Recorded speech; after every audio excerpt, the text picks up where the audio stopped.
All right, guys. Well, thanks for joining us. Thanks for investing the time in this. I think this is going to be fun. It is for me. I love this kind of stuff because when I get around Tim and other smart folks, I just learn a lot. And when you know the rules, now you can adjust your strategy. But the first thing is you got to be aware. You got to know the rules. And so one of the things, a little background on Tim and I. Tim's been my CPA now for more than a decade. We've worked together on a lot of different deals on my own, as well as with investors of mine. Sometimes we got big liquidity events, and we'll jump on with an investor and kind of help navigate through some stuff. But I'm always learning about this stuff. And I've worked with a ton of CPAs, my clients' CPAs, investors' CPAs, and I can tell you that Tim is one of the best in the country. And so I'm honored to have Tim on board here with me today. I'm grateful that he's my CPA, and he's saved me millions of dollars over the last decade, and that's exciting. It's been fun to work with him. So one of the reasons I decided to do this, decided to kind of pick this Inflation Reduction Act apart, is because I found it really interesting. It We were in the middle of a project. It was a big timber project. It was about 11,000 acres that we bought up in northern Pennsylvania, and it happened to be there was transmission lines running through the property, and an institutional solar developer contacted us and wanted to do a solar deal on our property. And so that sort of opened our eyes to, okay, what's the possibilities of this.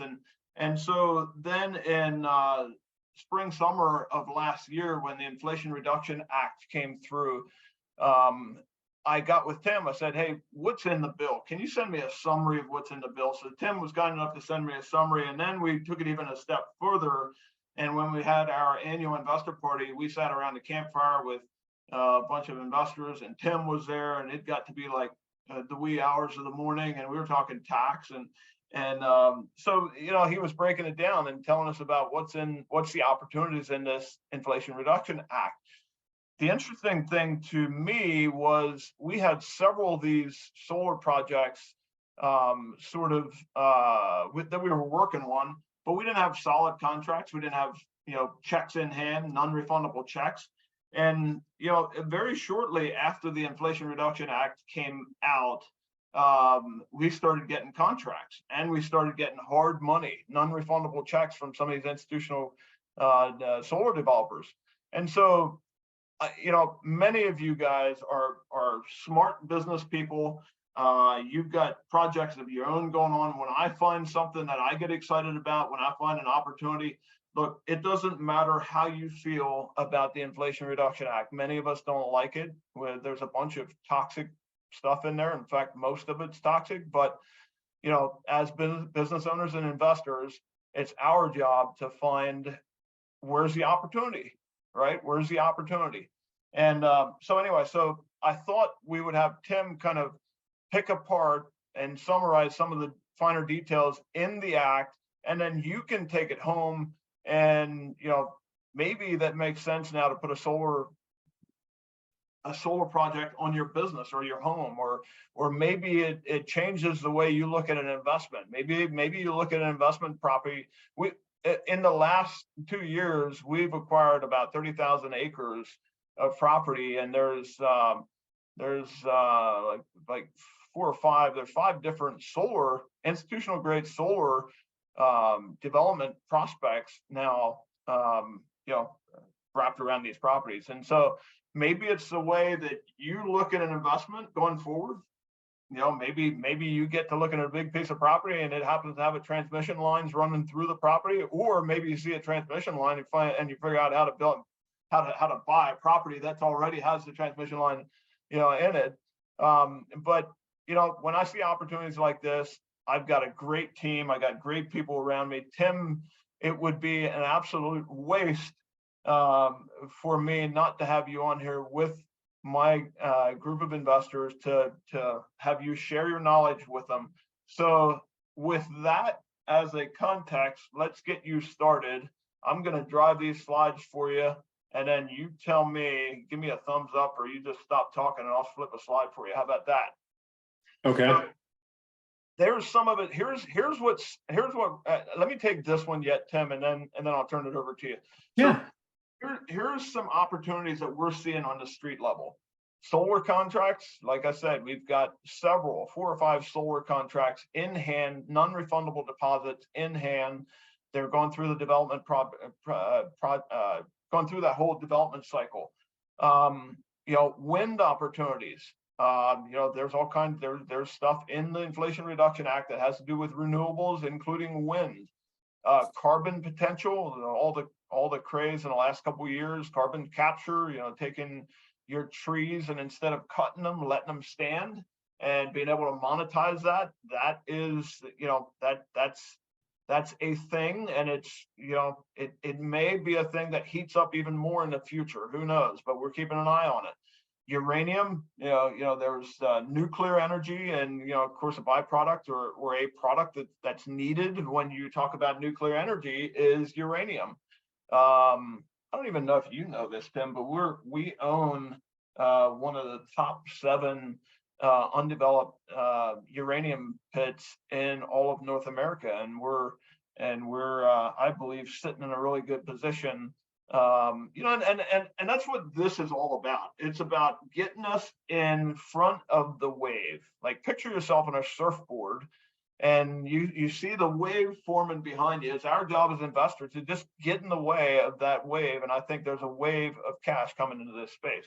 So with that, Tim, take it away. And then I may stop you now and then if I think we need to drill down on something, but why don't you take it away? And then we're going to have plenty of time. Hopefully we'll have plenty of time at the end for Q&A. So you can start popping questions in the Q&A whenever you're ready, and we'll get to as many of them in the back end when Tim is done sharing, and we'll have plenty of time for conversations around that. So Tim, take it away.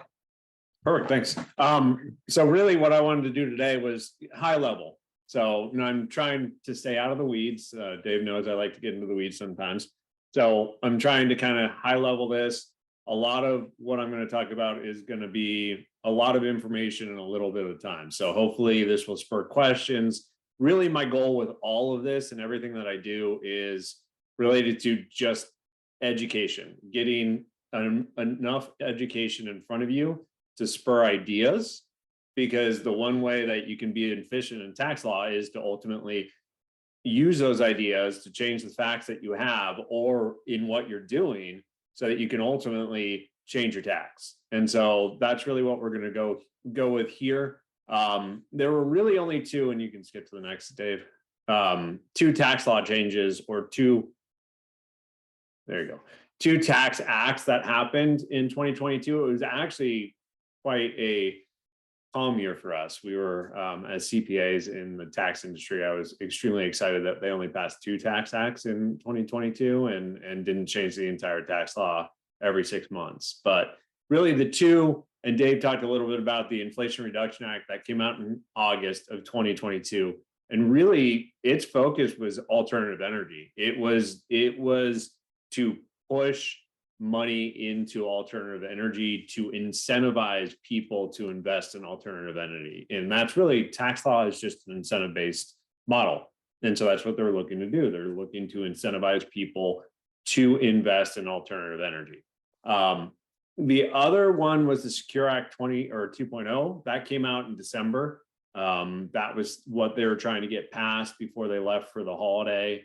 It had some nuances to it. One of the big things that was really watched heavily was the conservation easements, and whether or not they were going to be able to get it passed in time and what that was going to look like. Secure Act, which was passed earlier, this is just a second iteration. It's what's called 2.0. This focus was really on retirement accounts. So this was to true up things that came out of the Secure Act. Really not a lot to talk about here. It has a lot of little things and a lot of minutia to it as far as required minimum distributions, penalties, this, that, increased retirement contributions, employee focus on retirement plans. But really, it was more retirement focused. So it's not something that I'm going to spend a lot of time focusing on today. I'm going to spend the lion's share on the IRA, as they call it, the Inflation Reduction Act. So $500 billion coming in cash, going to come into the clean energy space. Mm-hmm. All right. Correct. So a lot of what the IRA did was it took what was already in place and just laid, made changes or added to it. And one of the first things that I want to talk about is called Section 179D. It's energy efficient buildings. It's been in the tax law forever. It's been around. People have been utilizing it for years and years. But and what it really is incentivizing you to do is to take a building that you have and make it more energy efficient. And prior to the IRA, you had to reduce the energy footprint by 50% to qualify. And so you would actually have to do something that was going to either it's HVAC, either it's the building envelope, lighting, whatever that might be. But ultimately, you would have to reduce the energy load on that building by 50% to qualify. One of the things that the IRA did is it dumped that down from 50% to 25%. So as you can see, that's a huge opportunity there. And on top of that, before the max you could get was $1.80 per square foot. Well, they bumped it up to $5 a square foot. So Tim, let's break this down in layman's terms. I've got an apartment building, let's say, or an office building, and I'm doing a remodel. Are you saying, okay, so what happens? I put in LED lighting, I put in energy efficient windows, I put in, maybe a solar project on the roof, whatever. Well, this would actually be aside from even the solar, but anything I can do to make that building more energy efficient, like what does that look like on the back end then? When I'm done with that renovation, then I turn in those invoices and what happens? Like, how do I get the tax break? So what this does is, so the items that are being utilized to create, to lessen the load, the energy load, are typically what are considered structural components. So the HVAC, the building envelope, whether it's insulation, the LED lighting or the lighting, any geothermal stuff, all of that is deductible over the useful life of the building. So in a commercial, commercial application, we're talking 39 years. What this does is this gives you the ability to immediately write that off. And so there is a calculation on the back end that you have to do. And, let's say you've got 100,000 square foot building, you take 100,000 and you times it by $5 a square foot. And that's the maximum that you'll be able to deduct in the current year. But if the cost of the energy efficient building or improvements are less than that amount, you get to write the entire thing off in year one. Now, so what this is that 100% depreciation, or is that drop down to 80 now? Nope, it's 100% write-off. Okay, 100% write-off. Okay. And it's 100% write-off of items that typically would not be covered by bonus depreciation. They would normally go out 5 to 7 to 10 years. No, 39 years. Oh, wow. Yeah. And if it's a 4-story residential, it's 27 and a half years. So what it's giving. Yes, I was thinking in terms of, even if you were to get a cost seg study done, you'd be able to pull them forward into 3, 5, 7 years, correct? Now you can do 100% bonus in the first year. You wouldn't be able to, even in a cost seg, you wouldn't be able to segregate this stuff out. So it would be, it's structural. So it's, installation, it's things of that nature that in the tax law are part of the building. And so they wouldn't even be pulled out in a cost seg. So this is giving you the ability, so now you can buy a commercial building, do a cost seg on it, get that 3, 5, 15 year, separation, bonus that out at 80%. And then also take this and deduct it immediately in year one. Got it. So this Good. is huge. It was, again, it was limited to $1.80 per square foot under the old law. It's now $5. And also we only have to reduce the load by 25% now to get it. So that's So huge. this can have a triple effect. Okay, so you're getting into a building, you're able to take these write-offs in year one. That's a big tax load, that's a big tax impact. And you're creating equity or value in the building, right? Correct. And you're creating cost savings in energy going forward. I mean, this is like a three banger, right? I mean, it's Yep. you get the upfront cost savings through your tax impact, but then there's other incentives or other values that you're adding going forward.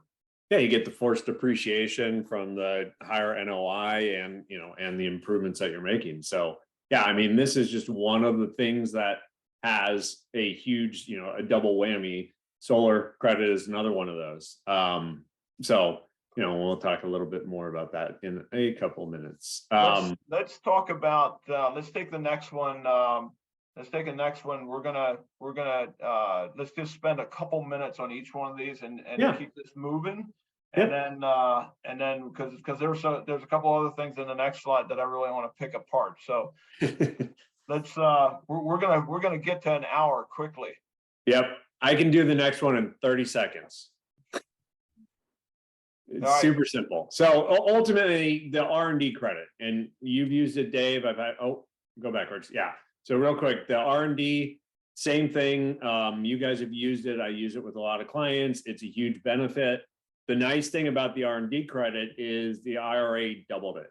So now, before you were able to take $250,000 and use it to offset payroll taxes. Now you can offset $500,000. So that was a change that they made, essentially doubling that. So a lot of companies that have R&D credits don't have gross receipts or taxable income, so they can't use the R&D credits. This is now giving us the ability to use it against payroll taxes. So, got it. So the next one, and this is kind of a double whammy one. The next one is ultimately the solar credit. So this is not the residential solar credit, which went from 26 to 30%. This is what is called the investment tax credit. And you hit a little bit on the wind energy. So prior to the IRA Act, there was a production tax credit that was only available for wind. They opened that up to solar. So now when we're looking at a solar installation, we've got two opportunities here. We've got the we got the investment tax credit, which is the normal one.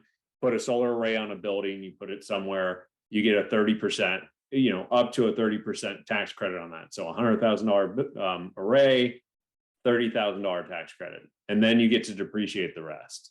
And so ultimately, that's another double whammy where we get a credit up front, and then we also get to depreciate it. So we get a credit on the back end because we're reducing our taxable income.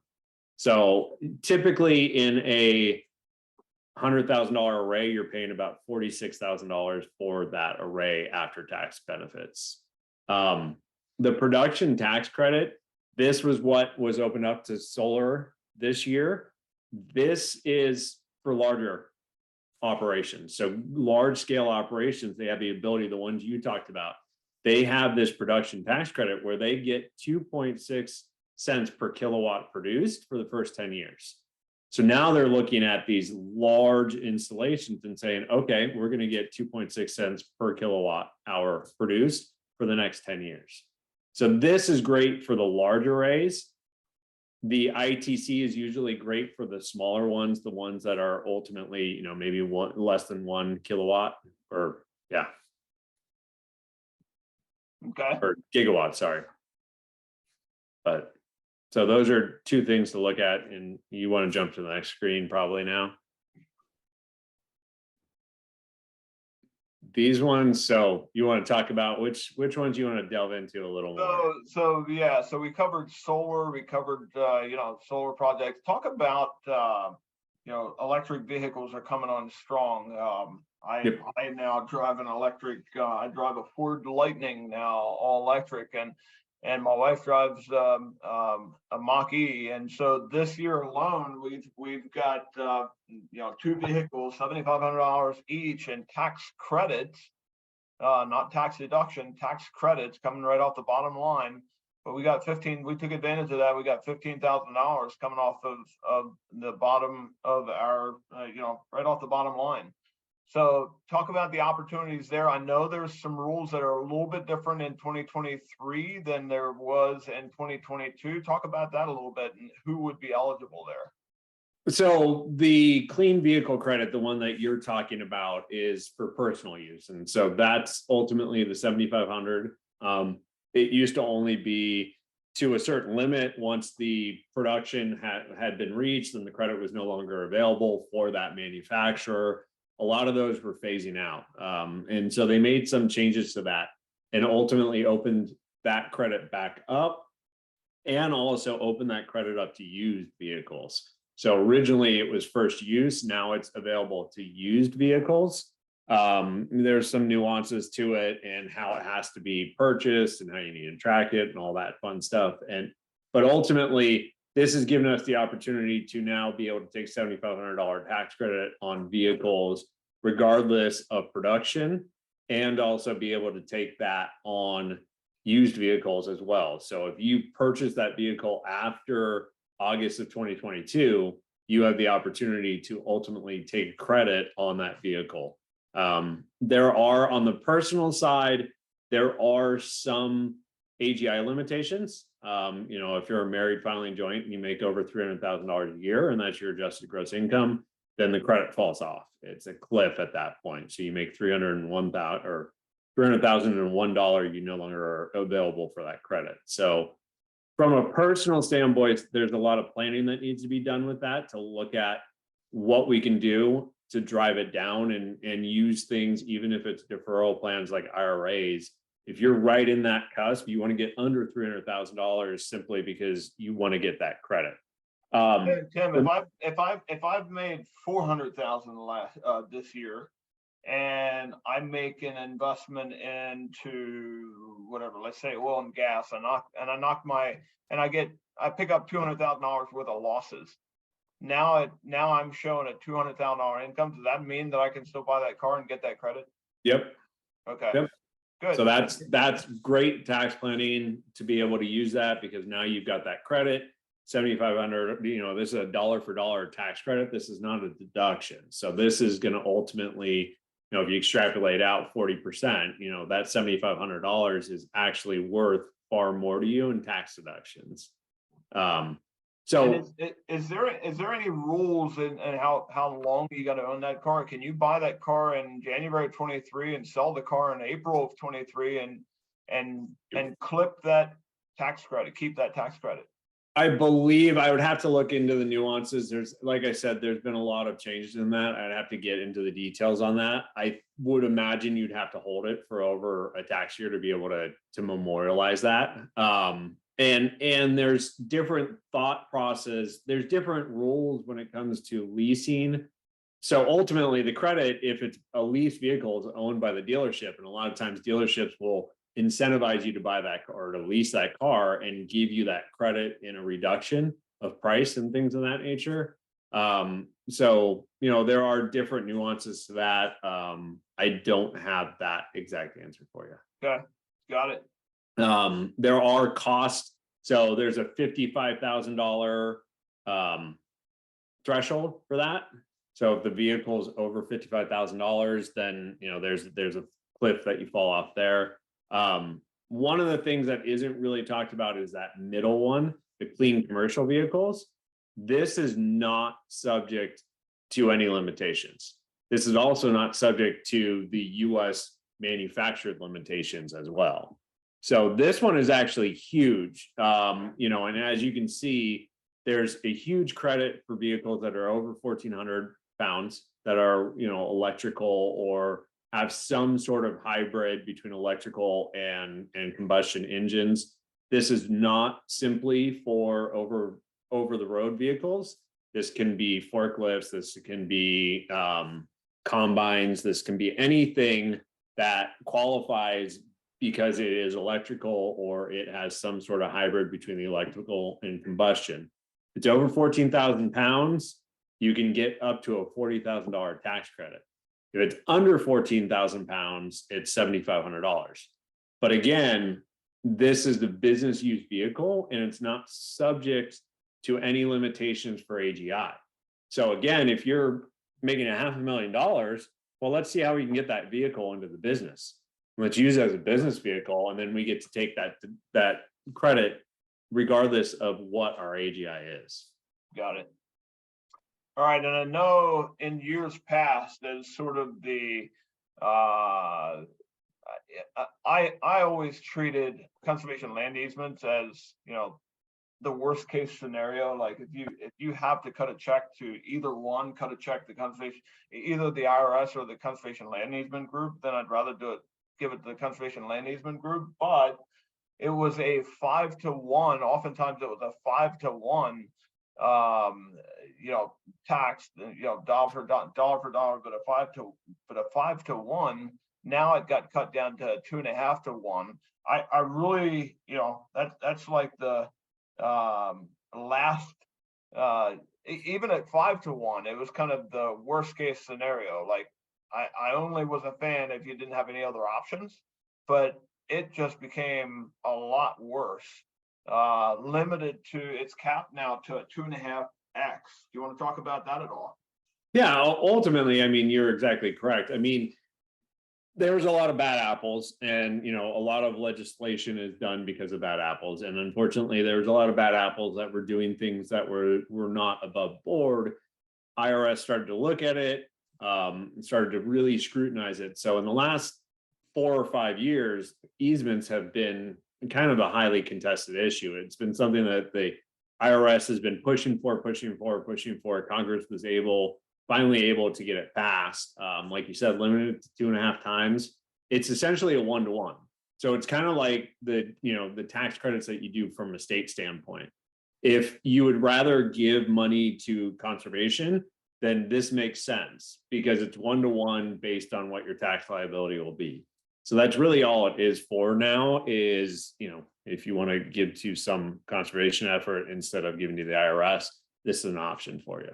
The problem I see with that is when it's a 5-to-1, it gets to the point that, we all know that this has been an area that has been highly scrutinized, and the IRS isn't a big fan.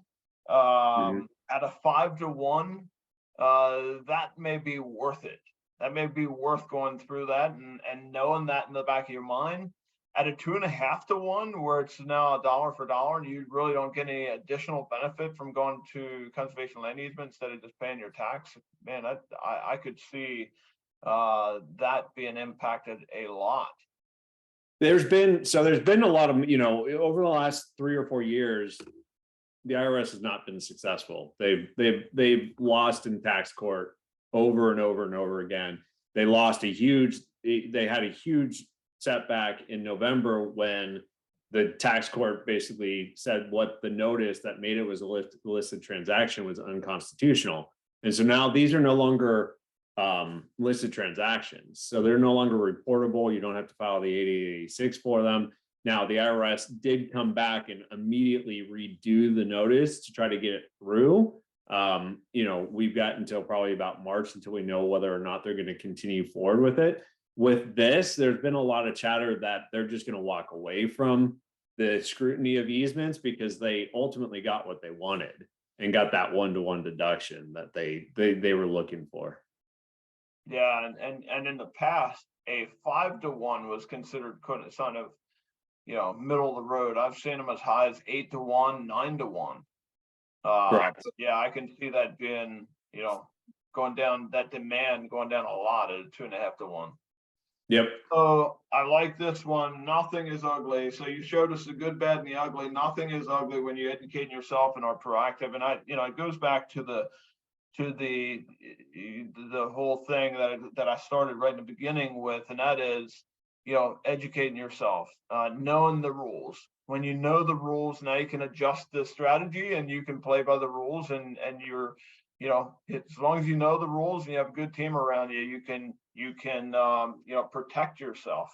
So I'm gonna go into, we're gonna show the slide with Tim's contact info and then with ours, but again, Tim and I have been working closely. We probably talk on a weekly, sometimes daily basis, working through projects and challenges, and working with our investors on liquidity events, all kinds of fun stuff.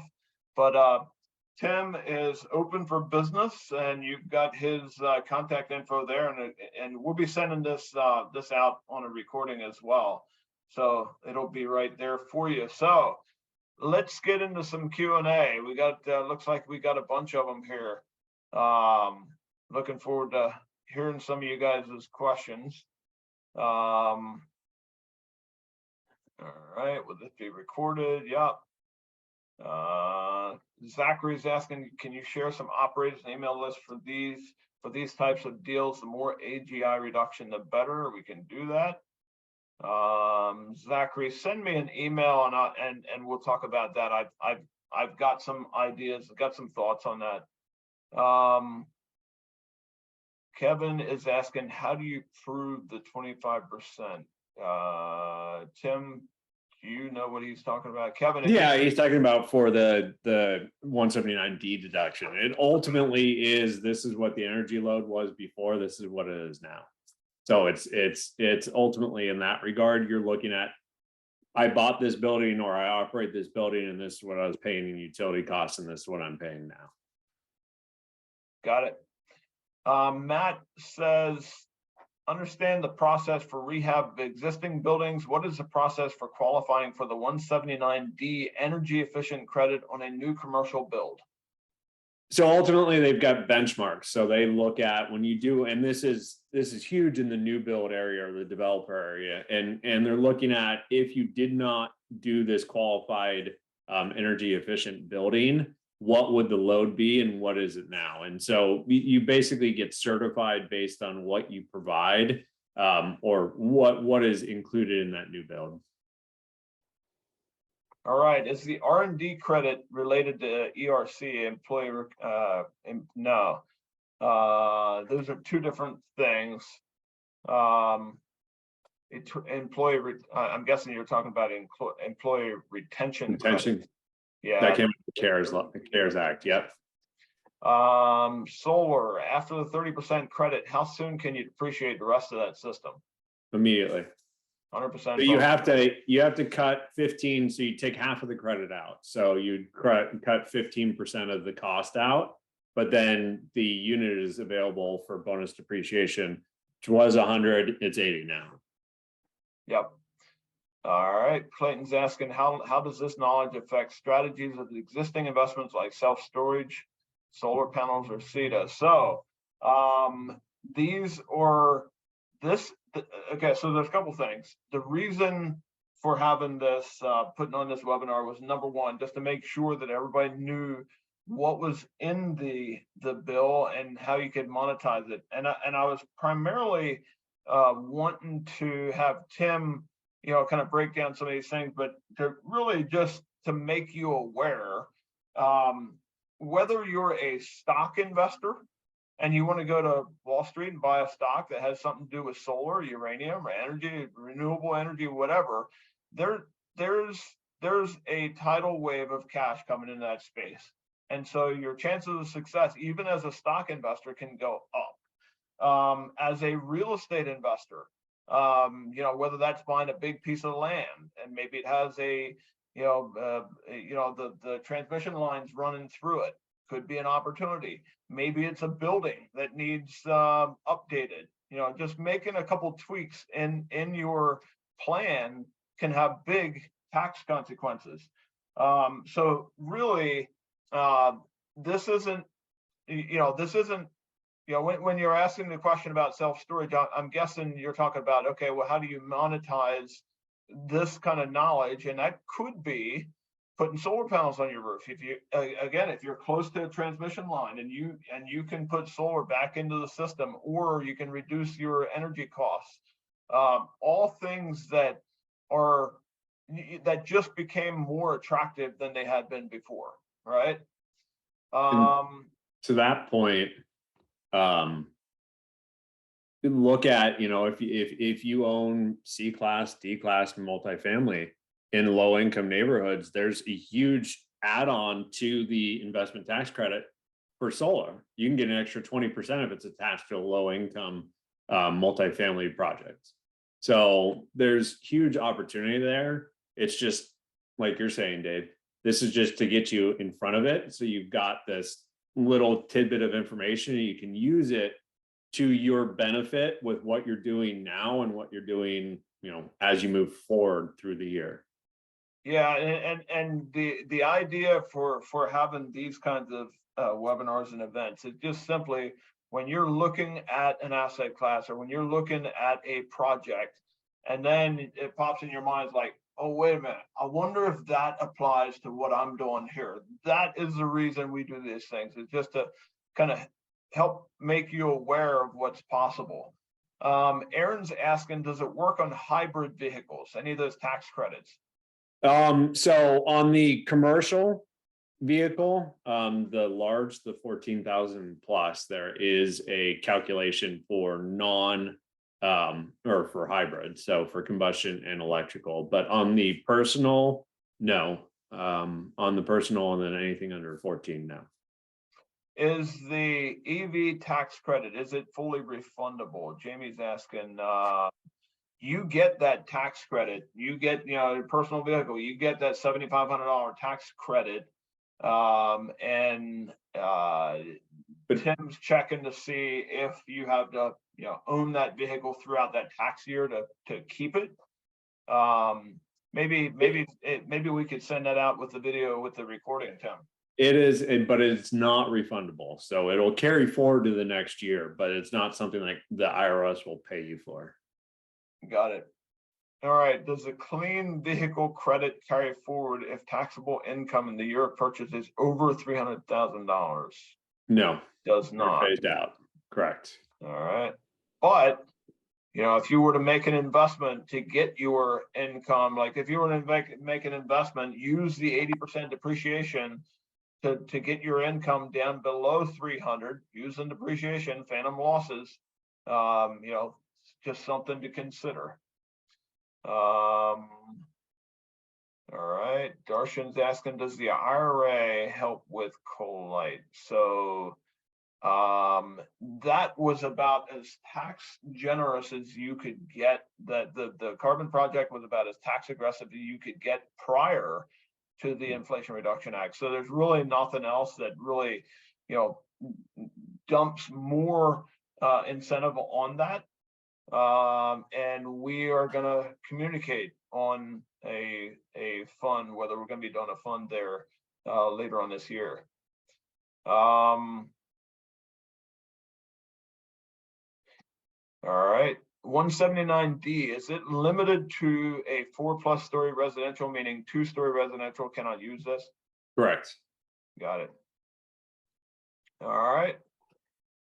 Let's see what here we got. Want to have an investor accreditation question. I have a couple of guaranteed who's COLAED income streams that, when compared to the cost of purchasing an immediate single premium annuity with monthly payments starting at level I'm receiving, the annuity I looked at would cost $1 million. You know what? That's a CPA question. I'll tell you what. No, that's a law question. That's not a CPA question. That's a big one. It's whether or not that income is considered to be includable in that. That is definitely a securities that would be something I'd point towards the securities attorney to get that answered. Ed is asking, will my CPA firm be aware of these new rules? He should be. They Hope so. should be. Yes. If they are not, that's a red flag. But they correct. should be. I can tell you that within a week or two of the bill being out, Tim and I were talking about it, and he sent me a summary, and he was able to explain what certain things mean and what you can and can't do. But if they don't, that's a red flag. Yeah, I mean, I've already done 40+ hours of education just on the Inflation Reduction Act. So there's a lot of education out there. It's whether or not the CPAs are doing that education. So. All right, so we're gonna keep moving. Can any of these strategies go above 524,000 for excess business loss to offset W-2 income? So Yeah. solar, I mean, you could knock down ordinary income. You could knock down big chunks of ordinary income using solar or some of these renewable energy credits.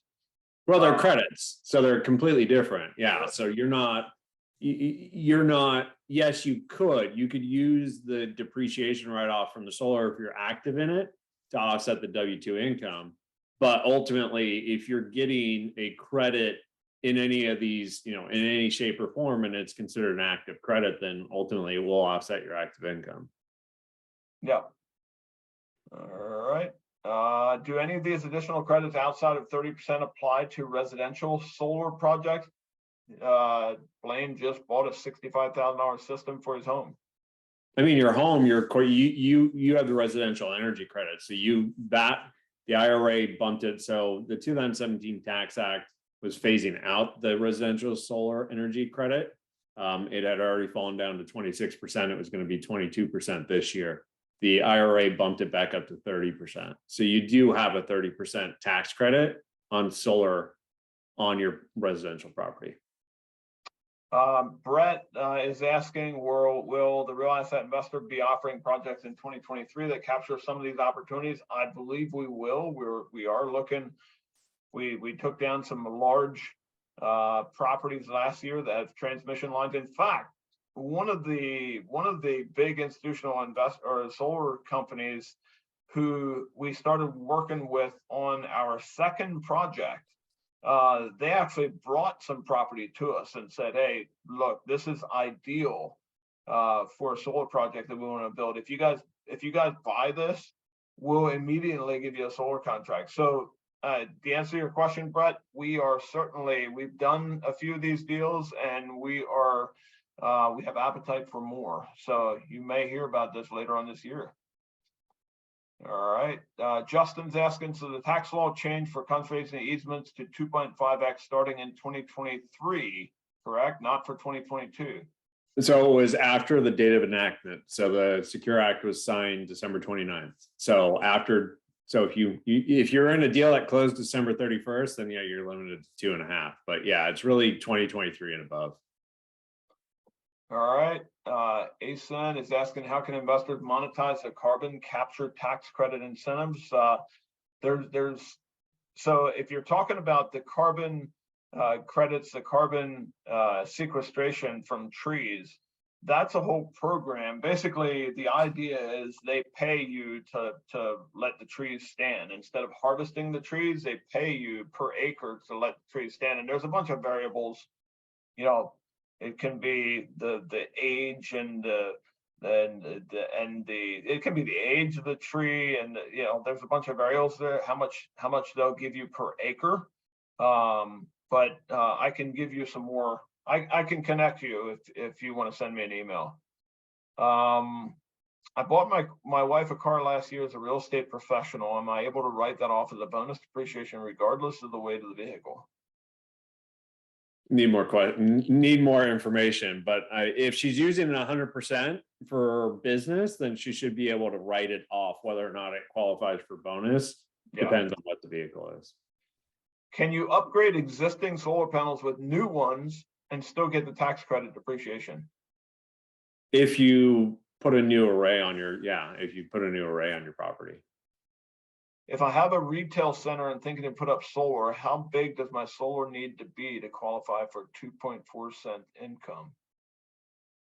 So I know that one. Do you know that one, Tim? I don't know. I don't know what the question is.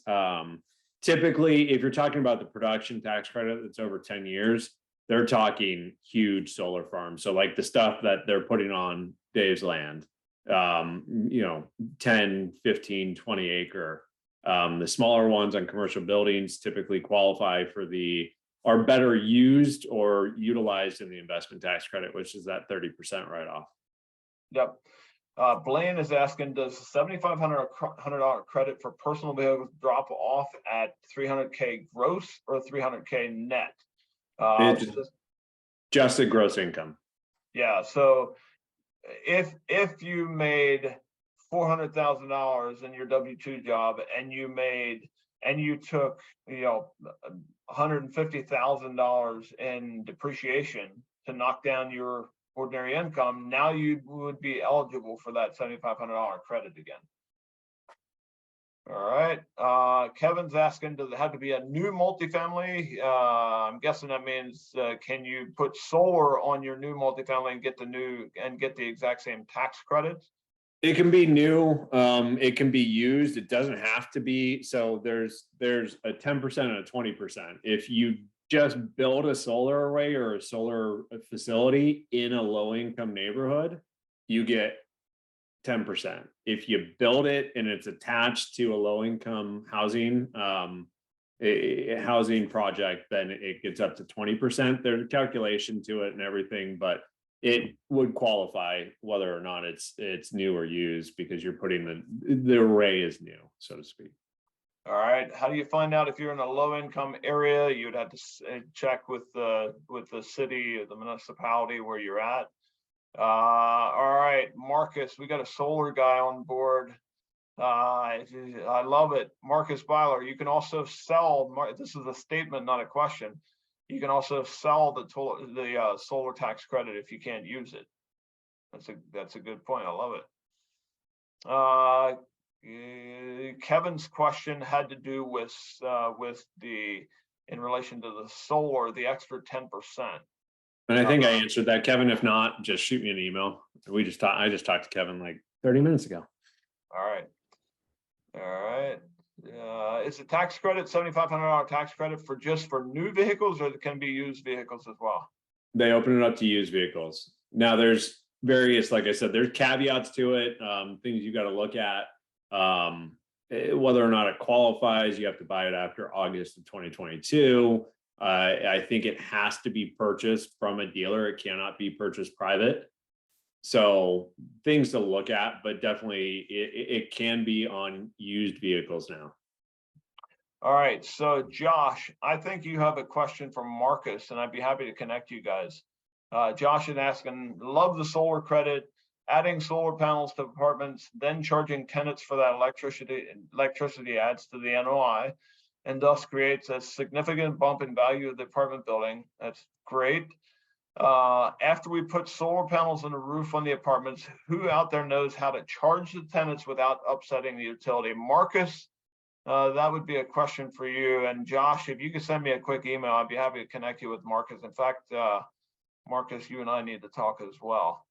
All right, David's asking, can you carry over solar tax credit on residential structures if all is not used in the first year? Yes. All right. And is there a limit? Is there a number of years or does it just roll forward to infinity? You're gonna ask me. I think it's 20 years. Yeah. All right. Samir's asking, I thought that all such credits and tax benefits can only be applied against active income based on minimal material participation rules. No. So ultimately, the credit is what the income is. So if you invest in something passively, then it's a passive tax credit. If you invest in something that's active, then it's active tax credit. So ultimately, there's the two distinctions to it, depending on what it is. If it's a business credit and it's in your business, so let's say the commercial vehicle, that becomes a general business credit, and ultimately flows through the owners and will offset the income, ordinary income, if they're active in that business. All right, got it. We are gonna take a couple more questions and then we're gonna close it down. If I don't get to all of them, I'm certainly open to questions via email as well. Uranium investments in 2023 by RAI. I don't know. There's definitely opportunity in that space. I don't know that we'll be putting a fund together for uranium, but if we do, you'll hear about it, Christine. Mike, does the 30% residential solar tax credit have AGI limits? Yeah. Does not. All right, let me see here. All right, so Blaine has a question. Can you use 179, utilize 179 to depreciate all the vehicle and get the $7,500 tax credit in the same year with the same vehicle? You have to reduce the base of the vehicle by the credit. So if it's $100,000 vehicle and you get a $7,500 tax credit, you have to reduce the basis down to 92.5. And then you could ultimately write that off. 179 is tricky. You can only use 179 if you have taxable income within that business and also personally. And it's dependent on other assets that you purchase. So if you purchase assets within that company, it's over $3 million, you won't be able to take 179 anyways. So. Got it.